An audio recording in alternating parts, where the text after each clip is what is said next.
Welcome to Truth Talk Live. All right, let's talk. The truth is, I can't hide it, I can't hold it no more. A daily program powered by the Truth Network, This is kind of a great thing, and I'll tell you why. where pop culture, current events, and theology all come together. Speak Your mind. And now, here's today's Truth Talk Live host. What is your favorite springtime color, right? It's a spring has sprung. There's no doubt about that. And like it says in the Song of Solomon, right? At the time of the singing birds has come. And oh my goodness, when you look out your window right now, I bet you see all sorts of fabulous spring colors as new life just seems to jump out all over the place in Technicolor, right? So you got all sorts of amazing colors. What's your favorite, and what do you think that color promises, right? The idea of fruit from the flowers and all sorts of things. But I don't know if you ever put this together. There are 7 colors in the rainbow. And the rainbow being God's promise, right? His covenant that he made with Noah. And those colors, you know, when you use a prism and you separate light, you get these 7 colors. Do you think it's just an accident? And the whole idea of Roy G. Biv, right? Red, orange, yellow, green, and then your Biv, blue, indigo, and violet. What do you think that violet, like, man, that's my favorite springtime color. I'll be honest. I love all the purple that I see as I look out my window, and I think about all the things that may promise in the scriptures that have to do with that. And so here we are with Dr. Date the Word. Well, let me give you the number again, because you got the springtime color and you know what you think it promises. 866-348-7884 is the number to call in and share. And oh, I can hardly wait to hear what you're thinking.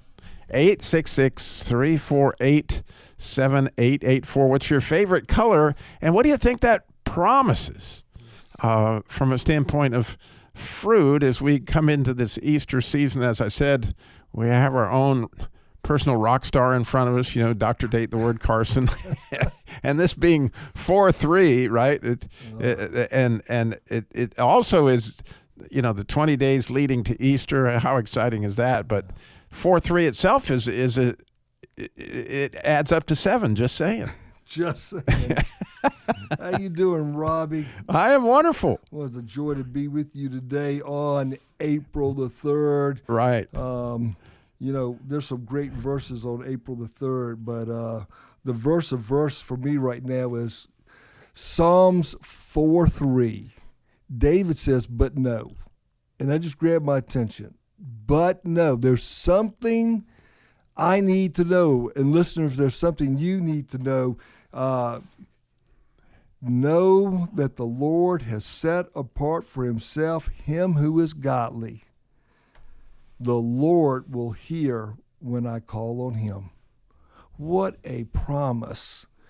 God says, I'm going to put you close to me, and I'm going to hear you when you pray, and I'm going to be right there for you. And whatever storm you're going through, we're going to go through it together. And David was going through a storm in Psalms 4. Oh, yeah. He's horrible psalm. He's horrible dealing storm. with his Great own psalm, family. horrible storm. He has had to deal with his own family trying to take his throne. And, he starts, God, I got to have your help, and I got to have your help now. And by the way, guys, I'm just letting you know. I know how long, I keep wondering how long do you think this is going to go on. I'm letting you know God has set apart the godly for himself, and he will hear my prayers. And that's not arrogance, that's confidence. And today we can say with all confidence, God answers prayer. God hears our prayers. God keeps his promise. And when you think about that rainbow, I got sent this today, a quote that goes like this: you have to have rain and sunshine to have a rainbow. And that rain sometimes, it doesn't make life pleasant. Oh, man, it messes up plans. But you got to have the rain, but then you got to have the sunshine. You put those two together and you get this beautiful rainbow, and it's so beautiful to look at. I love the double ones. Oh, yeah. You started, how close can I get to it? And they're so bright, but it always takes us back, Robbie, to the promise God made to Noah. It's a promise. It's God's covenant of what he's never going to do to the earth again. And God is reminding himself, I've made a covenant. And when I see a rainbow, I'm reminded immediately, God has made a promise. And one day, he's going to keep a promise to me, to you listeners who have accepted Jesus. We're going to be spending all eternity in a place called heaven.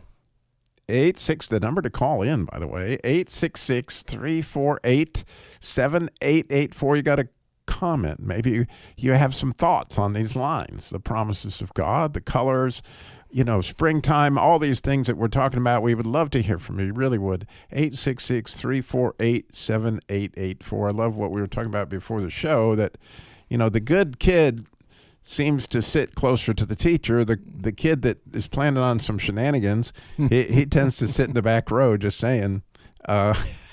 Yeah. However, because the good son sits right next to his dad, right? Yeah. And the one who's a little bit ashamed or whatever, he backs off a ways, right? But the neat thing is if you're close to the teacher, she obviously is close to you and understands your needs a little bit better, and you understand what she's looking for a little bit more. And if the idea is that we're to serve God, right, the closer we can get. And I love that promise that he's going to set us apart, which means literally he's bringing us in. Yeah. And one of the difficult things, Robbie, on the aspect of prayer is we can do things that hinder our prayer life. Oh, or not do things that hinder our prayer life. Yes. Like listen to our wives. That's right. 1 Peter 3:7. Is it Psalm 66:18? God says, I will not hear the prayers of those who harbor sin in their lives. We have an avenue as we get close to God. Our sins become revealed. Well, we can run or we can confess. We confess our sins. He's faithful and just to cleanse us from all unrighteousness. And now that fellowship is so close. Which is part of the promises of Easter. And all those colors that we see, which one might be red, just saying. 866-348-7884. We'll be right back. What's your thought? What's your favorite color? You're listening to the Truth Network and truthnetwork.com.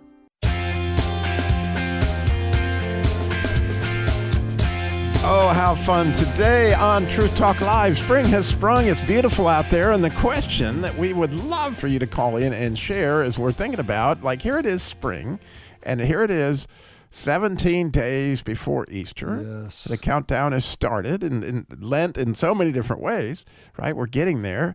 And so you see these colors. What's your favorite? What is it that you just love to see? And what does that represent to you? What are the promises, perhaps? Or what are the things that roll around in your mind, the fruit that might come from those flowers? 866, the number to call in and share your thoughts, 866-348-7884, 866-348-7884. And one of those all-time favorites here in North Carolina, and I'm told by the man sitting across from me, Dr. Date the Word Carson, that's actually the state tree of Virginia, that I know a lot of. I had a member of my church send me the whole legend of the dogwood. The legend of the dogwood. And Dr. Carson's been dogging me over here about, Robbie, we got to talk about the dogwood. And I said, it is one of the most beautiful things to see. You are not barking up the wrong tree. Okay, I walked into that. We're going to leave this whole subject. But anyway, no, we're the dogwood. Yeah, it's big. It's huge. It's so beautiful as that flower comes out, white, the purity. So what do you know about the legend of the dogwood? Well, I've read it in Wikipedia now because my member sent it to me. I'd heard it before that the dogwood legend was that it was the tree on which Jesus was crucified, and as a result, those flowers that it gives out every spring about Easter time, and often it aligns with the spring solstice, and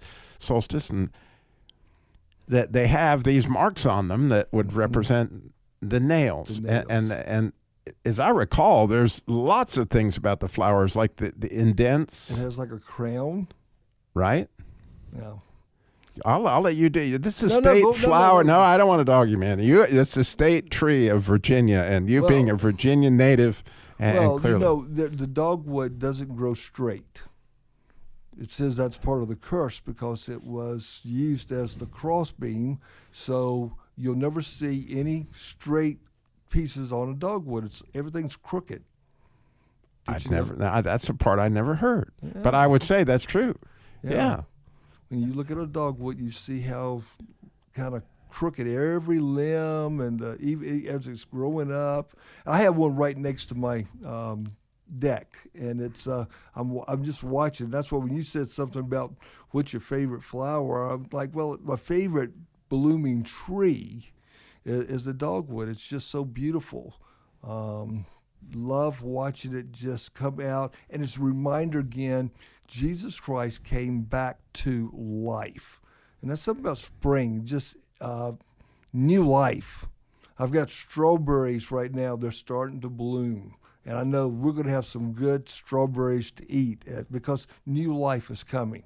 And for all winter, they just laid there. Look like it's time to just throw the thing away. No. And then here it comes, and you got that new life. Yeah, it's interesting. I was in my backyard yesterday, and my blueberry bushes have bloomed like crazy. Yeah. And I'm like, oh, man, this is inviting. And I was just thinking, like, man, it's going to be like that's a delightful time when those blueberries come in and those flowers are telling us of fruit. And obviously, there's a big idea of fruit when you think through what Easter's all about and the first fruits and those kind of things. And so I know you got something. Maybe there's something about the dogwood tree that you've been wanting to share. You're thinking, Rob, you left us out. Good. Call us 866-348-7884. 866-348-7884. And I love I don't know whether they're purple and they hang down from all kind of trees this time of year. Do you know what I'm talking about? I see it. I don't know the names of them. I try to know the word, but I don't know trees and things like that. I do know what a dogwood is. But those purple, I don't know if they're lilacs. I don't know what they are, but I do know that they are drop dead gorgeous when you come across, here's all these fruit trees that are, tend to, breadfruit pears are white and the cherry trees are somewhat pink.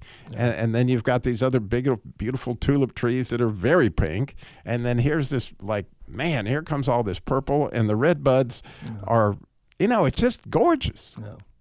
Well, I love seeing crosses that are being put up around churches right now, and they have that white robe, but on Easter Sunday, they switch it over to the violet robe, that purple robe, and he's the king, and the king has conquered death, grave, hell, the devil.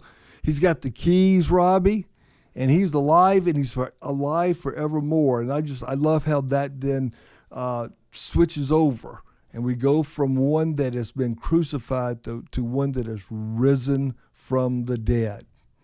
So when you think of the violet, right, or that last color, right, and you go, okay, well, there's 7 colors in the rainbow, which is the promises of God that we talked about, and there are 7 days of creation, and so you would go, okay, purple would be what? The day of rest. That's the Sabbath. That's kind of the holy day that God, it did that. And so you get that idea, but you can't help but note it. And actually Stu taught me this first, and it was the first time I started to make the connection to all the 7s, is that into your hands I commit my spirit. Well, if that isn't resting, right, and the whole idea of Sabbath right there, I don't know what to tell you. I mean, you get the idea of there he is going into his hands. I'm going to commit my spirit. Yeah, I'm resting totally on my Father.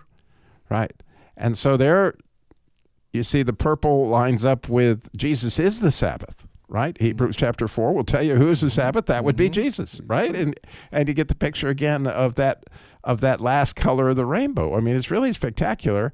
And when you think about the final, in Isaiah 11, you have the 7 spirits of God. Right. And the final one is what? A fear of the Lord. Well, I don't ever given any thought about it, but if you really understand the fear of the Lord, you can rest there because your dad is so big and so bad that you don't have to worry about it.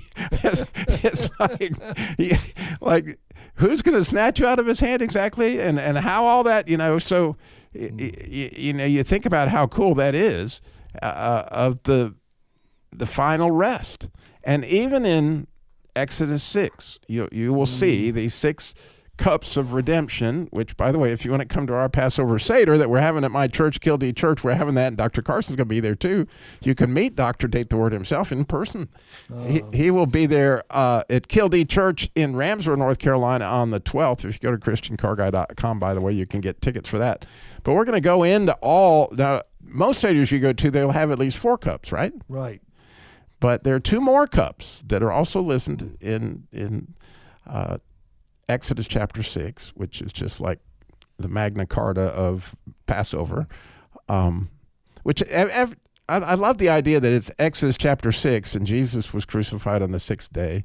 And obviously that whole idea of rest is coming as a result of all that. So again, purple, rest, into his hands I commit my spirit, all those things, all connected.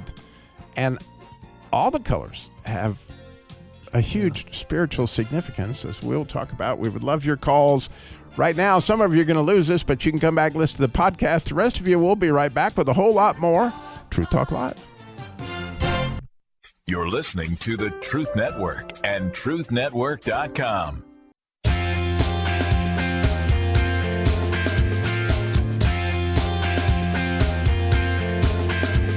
Welcome back to Truth Talk Live. Today, it's spring, and spring is, it's so amazing this time of year to see all the beautiful colors and all the different flowers and all that's going on. And with that comes the idea of the rainbow.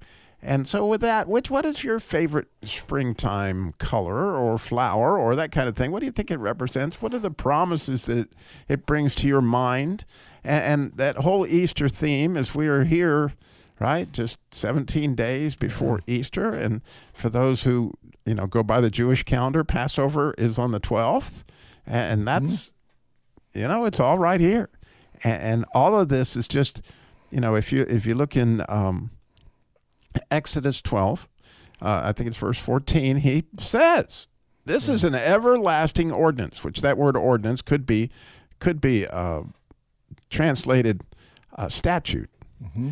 In other words, this is the high holiest of commandments right here. It's a statute that you celebrate this particular thing. And so it has been celebrated for over 3,000 years. The very first feast that was instituted is this that we celebrate now over the next 3 weeks. Why is that so important to God? 866-348-7884. 866-348-7884. And really cool, isn't it, that this is on your 20 days to Easter. Mm-hmm. We're doing a book of John. Yeah, April to Believe. Right? And so this is a beautiful chapter of John. Most people probably know a little bit about it. Yeah. I bet they can even quote one verse out of it. Yeah. Today being the 3rd day, and you got, for God so loved the world that he gave his only begotten Son, that whosoever believes in him should not perish but have everlasting life. And if someone wants to follow us on this, they just go to the Date the Word app, download the Date the Word app, go to your app store, and we have a April to Believe. And each day, if you put the notification on, about, I think, like 7 o'clock or something, you get a notification. You'll see a Bible verse. Today, we went with John 3:30, that he who believes in the Son has everlasting life, but he who does not believe remains in their sin, and the wrath of God abides on them. It's that reminder of, I think we said this, I don't know if we said this earlier or not, Rob, you and I were talking, all roads lead to God, but not all roads lead to heaven. Every believer, every person on this earth is going to stand before God at some point. Man's appointed once to die, then comes the judgment. But there's only those who put their trust in the Lord Jesus Christ will they have everlasting life, that they're going to have a home in heaven. Heaven is a prepared place for a prepared person. And Amos said in Amos 4:12, prepare to meet your God. We need to be prepared. And so part of what we're trying to accomplish this Easter is an April to Believe, reading the book of John. Hopefully for most listening, it reinforces what we do believe. But there could be someone right now who's needing to read John to strengthen their belief that John wrote this so that we would believe that Jesus really is who he said he was, did what he said he was going to do, and will accomplish what he has promised to accomplish. So I encourage people, read each day the book of a chapter out of John. Tomorrow will be John 4, the woman at the well. Jesus is the water of life. Yeah, the living water is beautiful. Living water. As we were talking about the Seder supper, there's 7 cups actually, but the 6 that are listed in Exodus chapter 6, there is a cup for Elijah and there is a cup for Miriam. And that cup for Miriam, they're all wine. And Elijah being, right, coming as John the Baptist, when you think it's a messianic prophecy. Mm-hmm. And it's kind of cool that the name John means grace, right? And that, John the Baptist was this entering of the idea of grace, which is that actually 5th cup that is in the Passover Seder. The 6th is the cup of Miriam, and the cup of Miriam is water. See, I learned so much. I did not know about this cup of water. Tell us more. Okay, so when you set a Passover Seder, there were 2 extra place sittings. One, you actually leave the door open for these prophets to come, and one is the setting for Elijah. And there's a cup that's a cup of Elijah that we just talked about. It's a prophetic cup that the Messiah is coming from their standpoint. They're looking for him. They don't realize Elijah came as John the Baptist, right? And the second one is Miriam, and Miriam was Moses' sister. Right. But for those who speak Greek, it's Mary. Okay, so here we got John and Mary's cup. All right, let's just look at it. That's actually whose cup they're setting every Passover Seder. And here on Mary's cup is water. Why? Because Miriam was responsible for singing to the stone which brought the water. Right? If you study, the whole Exodus, Leviticus, Numbers story of what Miriam did, and you'll see that the water stopped after Miriam's death. And all of a sudden they had to be told, look, you got to sing to the rock in order to get the water to come. But the idea of Miriam's well was that she was very much connected to water, and that she was the one that followed Moses down the Nile to make sure that he got, picked out of his ark. And it's really a beautiful study. But her name in Greek is Mary. Yeah. And so do you think it's an accident? It's certainly not, because that there are so many Marys in the New Testament. Yes. Because here's Mary, that is the mother of Jesus, but then also who was the first person to see Jesus in his resurrected state was Mary. And that idea of living water is that 6th cup at a Passover Seder, which again, we're going to be talking about all that on Passover, which is coming up April 12th at Kildee Church. We'll have that. And believe me, we're going to have this unbelievable lamb that we always cook, and we're going to have my wife, I wish my mother was there, but my wife makes the most amazing handmade matzah. And so it's not the matzah that you get like cardboard out of the grocery store. Ooh, okay. This is matzah that we grind the wheat, the barley, and the rye ourselves, and Tammy makes this amazing matzah, and it is a gourmet meal. I mean, there's roasted eggs. They're not just hard boiled; they're also roasted because that's the Jewish tradition. And we have, of course, the bitter herbs. And this here, because there's some people that are a little concerned about the lamb. They don't know about lamb. They've never eaten it. They don't know how delicious it is if it's fresh. And so we're going to have some chicken too. on the grill for those who You have to do her concern about the lamb. But anyway, there's a lamb bone on the Seder plate, and you got all those things that are all connected to spring, as is the egg itself. And so it's kind of neat that we have at a Seder, is for the whole family. We have songs to sing that the kids would love to sing, and then we hide the middle matzah, which is called the afikomen, which, they set that aside. You talk about that things are going to be set aside. Well, they set aside the middle matzah, and it's hidden. It's kind of neat. And so we have a middle matzah, like you would have an Easter egg hunt. We're going to have a middle matzah hunt for the kids, and there were cash prizes for the kids that find that middle matzah. And the picture of Christ in that, of course, he is the bread of life, and so you can't help miss the puncture holes in the matzah, et cetera, all a picture of all that's going on there. So to me, it's just a spectacular season. Yeah, a time to remember. Do this in remembrance of me. And we get so busy, Robbie. All the things of life, they begin to consume us. And God comes along and says, on our calendar, we're going to have some moments where you get refocused on who I am and what I've done for you. And I find Easter to be a time of recommitment. Isaac Watts wrote the song, When I Survey the Wondrous Cross. And you get to that very end, it demands my soul, my life, my all. And as I look to Easter, I'm always thinking, okay, is he getting my all? Jesus paid it all. Another one of those great hymns, all to him I owe. I want to be at a new level coming out of Easter. If we talk about New Year's being, okay, what are we going to do? But really, coming out of Easter, when you've hit that fresh look, behold the Lamb, behold your King. Pilate said, behold the man. And you behold him and realize this he did for me. What have I done for him? And it's really cool to me as I hear you talking about your all, right? Because the word in Hebrew is miod. And so when you hear like the famous prayer in Deuteronomy 6 that's called the Shema, right? Hear, O Israel, the Lord your God, the Lord is one, and you will love the Lord your God with what? All your heart, and all your soul, and all your strength. But actually, it's all your all. All your all. Yeah, y'all.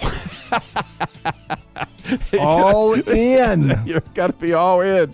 And we need you all in. We're not getting any calls. Somebody call us. 866-348-7884. You're listening to the Truth Network and truthnetwork.com.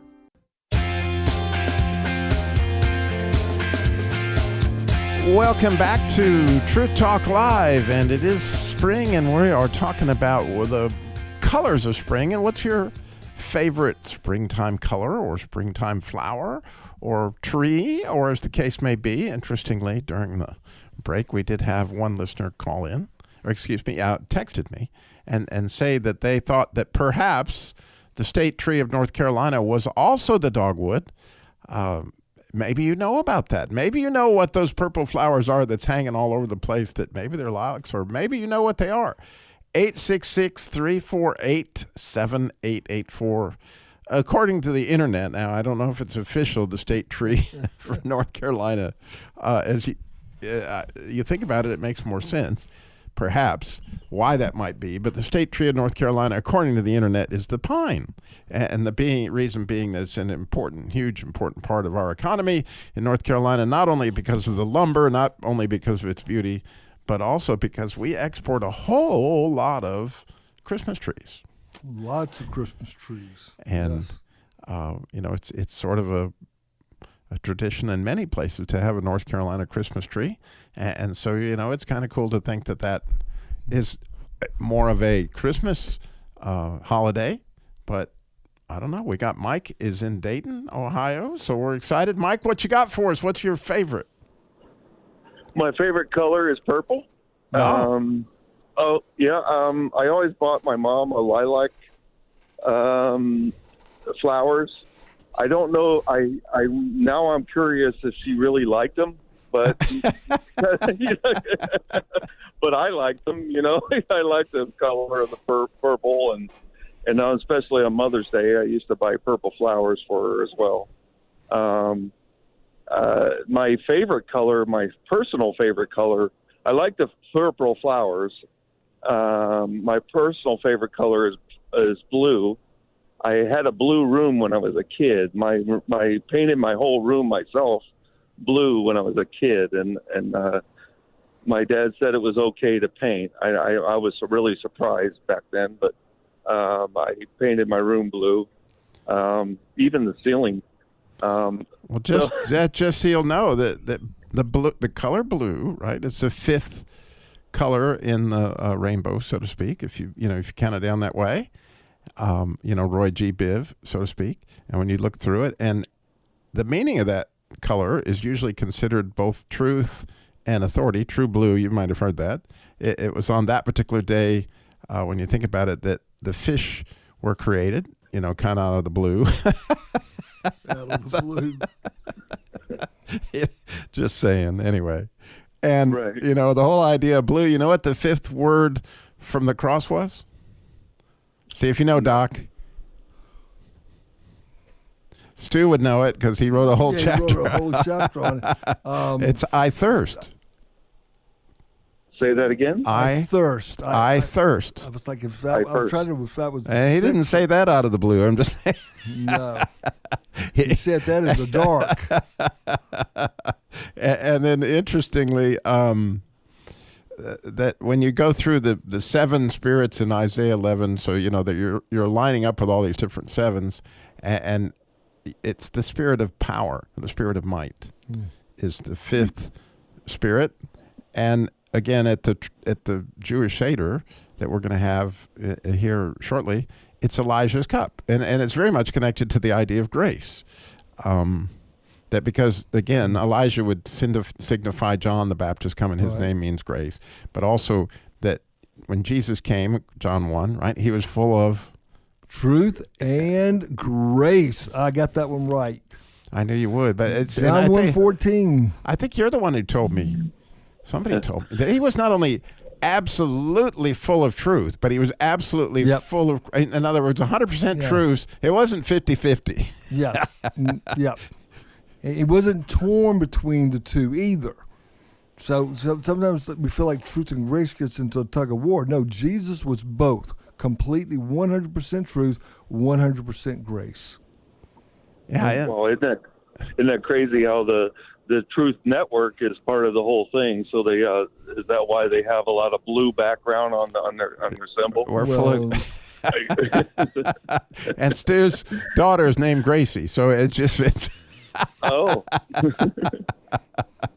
Yeah, he named all his kids by these wonderful virtues, right? There's his oldest daughter's name is Hope, right? Yeah.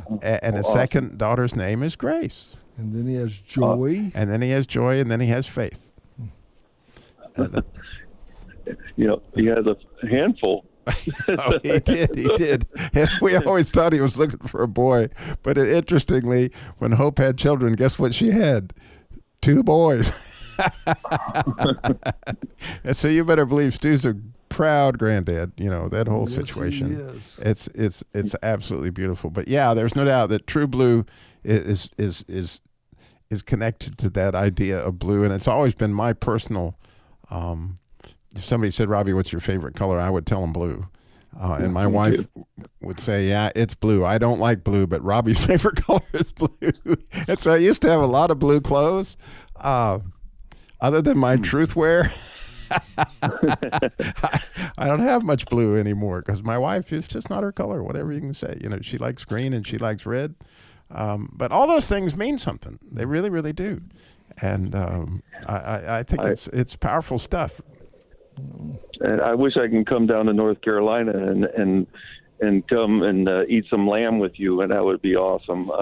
It's not bad. It's not bad at all, I'm sure. I don't know. I know my wife. Don't be sheepish, man. I mean, you got. I know you've heard this all before, right, Doc? Oh, yeah, and it's bad. You're bad with your bad. Well, but if you don't like lamb, you can come down and have some chicken. Have some chicken. Bark, bark, bark, yeah. The Truth Network and you, Robby, and Dr. Carson, and all the people that speak on this radio show, they're on my prayer list, and I pray every night and pray every morning. Oh. And you guys bless me. You make me cry. And thank you. Thank you, Mike. You are a blessing to us in our prayer list as well. It is an honor. Isn't that cool, right? That God put us together wherever you're listening. That all of us have a connection here through the airwaves that God gave us, that we may not meet till we get to heaven, but I'm really looking forward to that. But there's just a connection for every caller, for every listener. It's just unique, right? Very unique. Amen. I have another thing, Robby. Today, God led in my heart that there's no sin too big for God. For some reason, God's put that in my mind today, and He wants me to share that. If somebody's out there today, that's a I great. just felt like that's important, that everybody knows that God can heal you. God can take care of you. God is the answer. So. I've been thinking about something similar to that all day, Mike, is that at the beginning of Exodus 6, it says, I'm going to take you out of Egypt with a mighty hand. Right? And if you think about that mighty hand, just picture it there on the cross, and there's a Roman soldier with a great big old stake and a hammer. And he's fixing to strike that right straight through Jesus' hand. And he looks at him, and he says, Father, forgive him, for he knows not what he's doing. And the point of that is, of course, we all drove those nails in our own way, right? Right. But he saw something in that Roman that day that was a reflection of his Father. And if you're alive and you're breathing and you're human, you too have that God spark inside of you. And when God looks at you, He sees that as this phenomenal potential of what He created you to be. And we desperately need His blood, that red color, in order to get taken out. Because the whole idea of the Seder, the whole idea of the cross, is to be taken out of our sin, out of bondage, taken out of Pharaoh's control, right? Taken out of Satan's control, and being taken out, and then being saved. Yeah. Isaiah 1:18, Mike, I couldn't help but think of that when you said there's no sin too big. God invites, come now and let us reason together, says the Lord. Though your sins are like scarlet, they shall be as white as snow. How do you take scarlet stain and get it turned white as snow? And though they are red like crimson, they should be as wool. And there is no sin that God cannot forgive. And that is the beautiful message of the gospel of Jesus Christ. And you don't have to do penance. You don't have to do all these acts of work to try to get rid of your guilt, your sin. You confess it. You agree with God, and you say, you're right, I'm wrong, I'm sorry. And 1 John 1:9 gets activated.